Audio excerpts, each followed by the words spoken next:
평소와 다름없는 출근길, 우리 곁의 풍경이 소리 없이 무너지고 있습니다.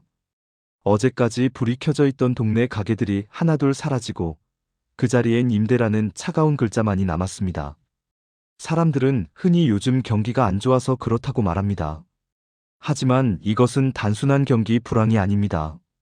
대한민국 경제의 모세혈관이라 불리는 자영업과 소규모 산업의 기초 체력이 완전히 바닥나고 장사가 되는 규칙 자체가 뿌리째 바뀌고 있는 중입니다. 열심히 하지 않아서 망하는 게 아닙니다. 누구보다 성실했던 이들, 수십 년간 기술을 닦아온 베테랑들부터 먼저 무너지고 있습니다. 오늘 우리는 대한민국에서 가장 위험한 11가지 업종, 그리고 그들이 왜 동시에 쓰러지고 있는지를 아주 깊숙이 들여다보려 합니다. 이 기록은 단순한 폐업의 기록이 아닙니다. 우리가 알던 중산층의 삶이 어떻게 해체되고 있는지에 대한 보고서입니다. 시작하기 전 구독과 좋아요 꾹꾹 눌러주세요. 첫 번째 그룹은 기술이 직업을 지워버린 업종들입니다. 기술의 진보는 누군가에게는 편리함이지만 그 기술이 일 자체를 필요 없게 만들어버리면 30년의 노하우는 하루아침에 무용지물이 됩니다. 가장 먼저 도심 외곽의 주유소로 가보겠습니다. 20년째 이곳을 지킨 박 사장님은 최근 주유기 앞에 서 있는 시간보다 빈 하늘을 보는 시간이 더 많아졌습니다. 2026년 현재 국내 전기차 등록 대수는 이미 70만 대를 훌쩍 넘어섰습니다. 전체 차량 중 2.6%.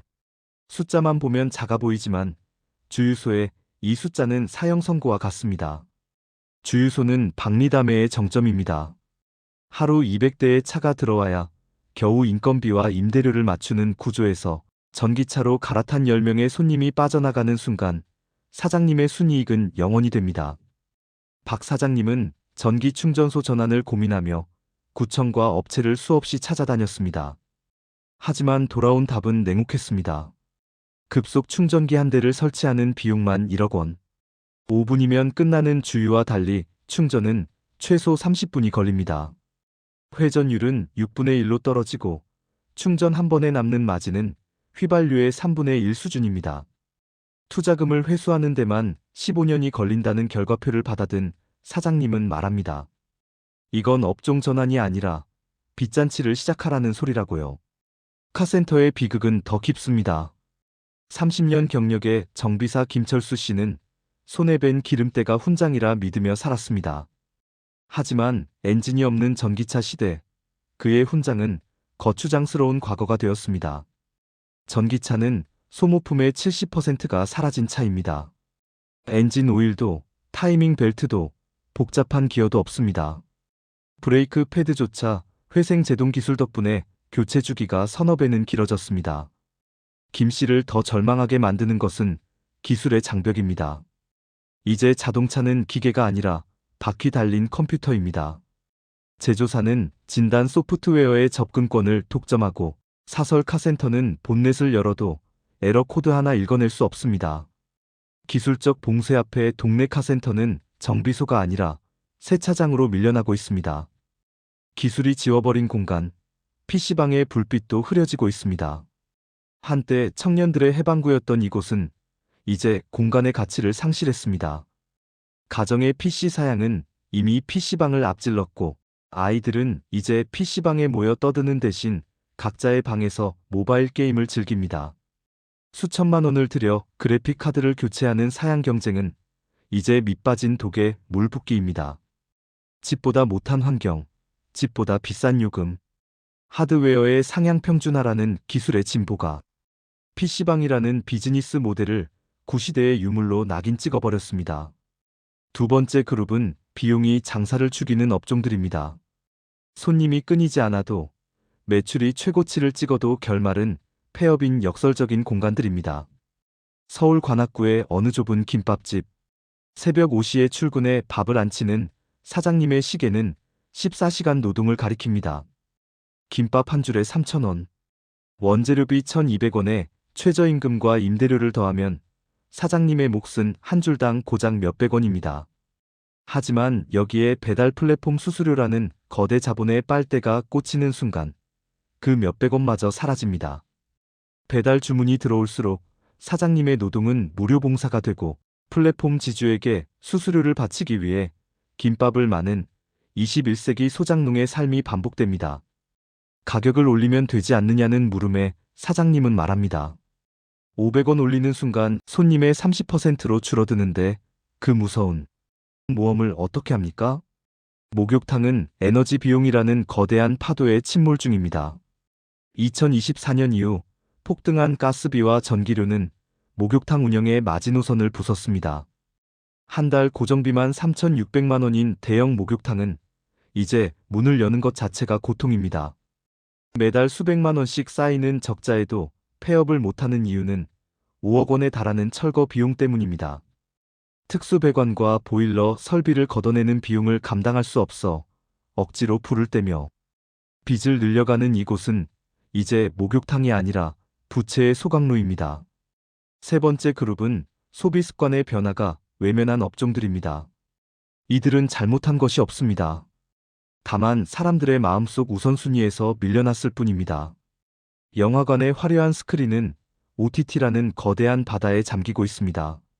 35,000원을 들여 극장을 찾는 수고로움보다 17,000원에 한 달 내내 내 침대에 누워 수천 편을 보는 편안함이 승리했습니다. 40배가 넘는 가성비 차이 앞에 영화관의 팝콘 냄새는 추억이 되어갑니다. 골프와 캠핑도 마찬가지입니다. 26만 원을 내고 필드를 나가는 대신 3만 원으로 스크린 골프를 즐기는 실속파 젊은이들은 중저가 골프장을 폐허로 만들고 있습니다. 코로나 시기 장비빨에 열광하던 캠핑족들도 이제는 소유보다 렌탈을, 구매보다 중고 거래를 택합니다. 소비의 중심축이 과시에서 효율로 이동하며 이 거대한 산업들은 순식간에 동력을 잃었습니다. 마지막은 구조의 붕괴가 만든 연쇄 파산 업종들입니다. 이것은 도미노와 같습니다. 한 곳이 쓰러지면 예외 없이 다음 칸이 쓰러집니다. 중국 이커머스 알리와 테무의 공습은 동대문의 20년 역사를 단숨에 무너뜨렸습니다. 15,000원짜리 한국 티셔츠는 3,000원짜리 중국 직구 제품과의 가격 전쟁에서 애초에 승산이 없었습니다. 유통의 모든 중간 단계가 사라지고 공장과 소비자가 직결되면서 동대문의 도소매 상인들은 갈 곳을 잃었습니다. 부동산 중개업은 금리 인상과 직거래 앱의 대중화라는 양날의 검에 베었습니다. 거래가 없으니 수수료가 없고 그나마 있는 거래도 중개사 없이 이루어집니다. 그리고 이 모든 침체는 건설 경기 악화와 함께 인테리어, 가구 업종으로 번집니다. 집을 사지 않으니 가구를 바꿀 일이 없고 이사를 가지 않으니 벽지를 바를 일이 없습니다. 하나의 생태계가 멈추자 연관된 모든 산업의 심장이 함께 멎어버린 것입니다. 우리는 지금 거대한 전환점에 서 있습니다.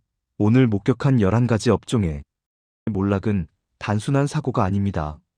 시대가 우리에게 던지는 선고입니다. 수십 년간 당연하게 여겨왔던 비즈니스 모델들이 유통기한을 다했음을 알리는 신호입니다.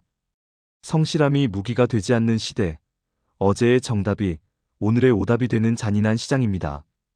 이제 우리는 스스로에게 가장 아픈 질문을 던져야 합니다. 나의 일은 안녕하십니까? 기술이 대체할 수 없는 가치를 가졌는지, 비용의 파도를 넘을 경쟁력이 있는지, 세상에 바뀐 습관에 응답하고 있는지 말입니다. 변화는 소리 없이 오지만 그 파괴력은 집어삼킬 듯 강렬합니다. 붕괴가 당신의 턱 밑까지 차오르기 전에 지금 당장 새로운 길을 찾아 움직여야 합니다. 2026년 대한민국 경제가 우리에게 던지는 가장 뼈아픈 기록은 바로 당신의 내일에 대한 경고입니다. 공감하셨다면 구독과 좋아요 눌러주세요. 감사합니다.